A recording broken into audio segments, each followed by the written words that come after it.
Pistons fans, let's talk. Let's talk about, I guess you could say, the first two preseason games. And excuse me, I don't want to say what we learned, but what we witnessed and what we seen and what is bottom line factual. Let's talk about two particular players. Let's talk about Killian and Wiseman. I I want to say it with an additional third of Bagley. Yet Bagley is pretty much what Bagley is. Wiseman and Killian, on the other hand, this is interesting because let's start with Killian. And the prior videos you guys have, or even if you saw my comments on other content channels, in the comment section, I will have my rebuttal of my stance about Killian. I said two things. I said Killian is not Pistons DNA unless he's willing to work at it. Pistons DNA is that you come in gritty, not destructive or something that cause a demotion or whatnot. You have like this nobody wants me, yet I'm about to prove everybody's wrong. I don't want to call it a validation, yet you have like this chip on your shoulder. Killian I never saw that. I saw a guy who was pretty much given he reminded me of Rodney Stuckey in this regard. Pretty much given the keys. He showed a little something, and then he didn't have to show it anymore. Now, this is the difference between him being up under Casey and up under Monty Williams. And I guess you could tie this also into Wiseman as well. With Casey, it's not that Casey was, or it's not that Monty Williams is a better coach. He is not. It's not that Casey is a lesser coach, because he is not. They both are good at what they do. Some coaches are good at developing. Are good at grooming. Some good, some are good at the finishing touches when they're both players are pretty much flowing in both of those two directions. They're blooming and they're groomed and they're just ready to go. You just plug them and play. Phil Jackson is a guy who's who's good for plug and play. And when it comes to development and blooming and all that stuff, he's not that type of coach. If you're already seasoned, he'll put you in a position to succeed. That type of thing. That's Yet when it comes to Casey, Casey is a guy that if you're raw, he's gonna I guess you could say round out all the corners. He's gonna shape you up, groom you up, so that you're no longer raw per se, and he'll put you in a position to bloom. And I think this is where Monty Williams comes in as well. He is a guy that he has a partial take of, I guess you say, of Casey, where he can bloom the young raw talent. I mean, forgive me, he can shape the raw talent. At the same time, he doesn't have to do much shaping. He's a guy that grooms it and gets it ready to say, I don't want to say for the likes of a Phil Jackson, but he does, which was the case I want to say in Phoenix. If you could see the effect, and I say all that to say this about Killian. Killian is he is at that Devin Booker stage,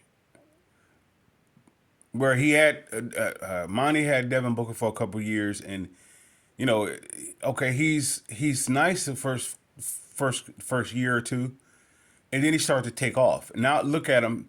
Now he's potentially heading into that direction where he's about to be in the top 15 players.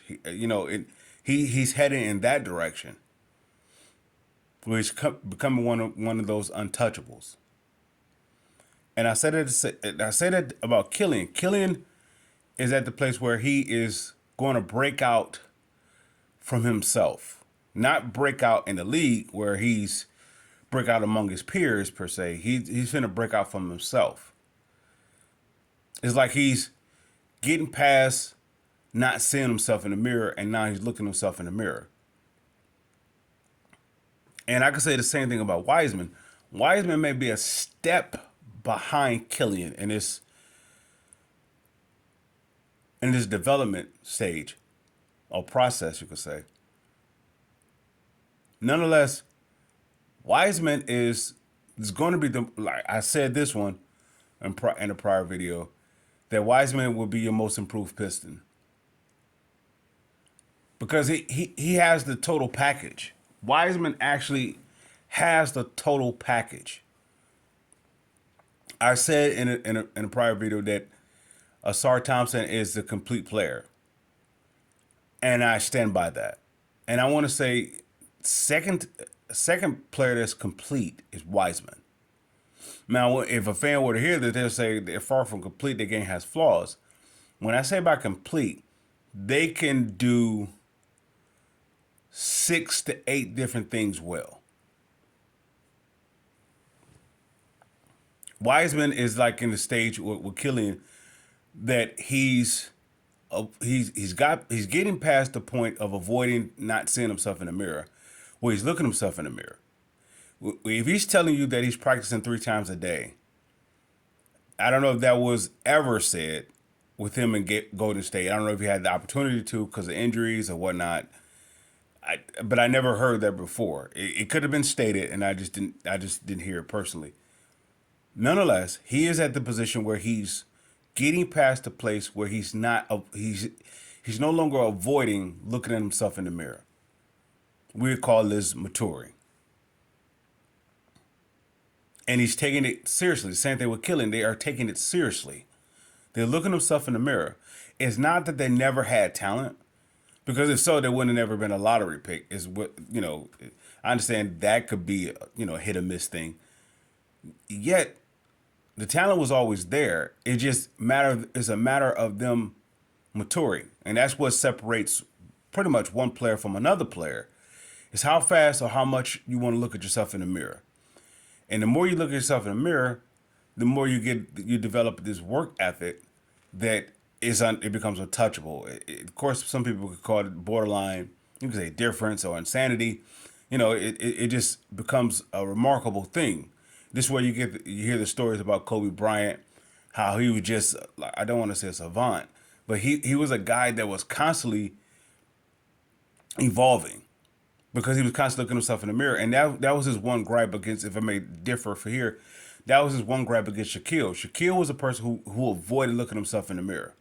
And even to this day, this is why Shaq is not considered the greatest of all time.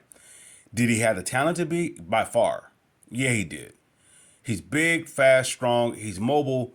It's pretty much he just couldn't look at himself in the mirror. He avoided himself. And that's why he would do these, you see Shaq do these running things, these childish things. You leave Orlando to go to LA. We could say it's a business deal. We could say they didn't give you the money. I get that. Nah, Orlando's situation was requiring you to look yourself in the mirror. And then you could say the exact same thing about him going to Miami. It wasn't because Miami Lakers didn't have the money. It was requiring him to look himself in the mirror. And that's one thing he would not look himself in the mirror. He didn't have to for the bulk of his career, from the start of his career, because he pretty much came in with bully ball, and everybody was intimidated. Everybody that was smaller than him was intimidated, except for the one who was smaller than him that was more mature than him. When I would say that's Olajuwon. Olajuwon was a person that you couldn't move. You know, they didn't mind looking themselves in the mirror per se. And going back to Wiseman, Wiseman is taking that next step. This is what Draymond Green was pretty much barking at him when he, about the trade, him going to Detroit, and he says, "Go ahead and be a star." When he was saying to Wiseman about being a star, he was saying, "Look yourself in the mirror. Don't be afraid of what you see." And we're not talking about nothing physical. We're talking about, and this is all internal. And this actually goes towards the average fan or go towards any person in that matter. Don't be afraid to look yourself in the mirror. Which, in other words, you have to see your faults. You have to see, there is something wrong with doing something wrong. Yet there's something right about it, of seeing yourself doing something wrong. The other side of seeing yourself doing something wrong is the right part about it, is that you gain this success that otherwise no money, no, it's like cheating on the test. No cheating on the test can give you. So this is what Monty Williams, I close it out with this. This is what makes Monty Williams so great. He's a guy, he's going to build off what Casey did. He's not going to cheat it. He's not going to cheat his players. So this is going to allow the likes of Wiseman and Killian to blossom. Bagley is pretty much a guy that he has always been the guy that he is. He didn't really need to go through this process per se. He's the most mature one of the three.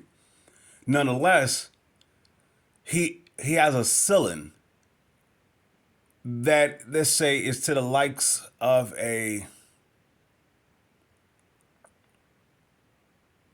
he's a guy that can work enough to get you a second contract, and maybe a nice healthy one. Who can I say? I don't want to. I want to put him where Mimino Core was. Bagley reminds me of a Mimino Core. I'm not talking about his game is like, perimeter oriented. Even though he's showing that he can knock down a shot. I don't know if he's going to be as dependable as Mimino Core, but his game reminds me of that. I would like for him to be an Antonio McDyess. I just don't see that. At least here. But then again, he could be showing it. I'm just not seeing it. However, when you're talking about Wiseman is like this complete player who can do he could take the ball off the glass, he could run it up himself. He could hit the three, he could hit the mid range, he got inside, he could play deep, he could play block the shot. He have all this untapped, I don't want to call it potential, skill. Let's call it that way. He have all this untapped skill. And it takes the right person. No, let's say it this way. It takes a person that he sees that can see him to allow him to point him in the right direction. And it took Kerr and Casey to get to Monty Williams. And I close out with that. Piston fans, I salute.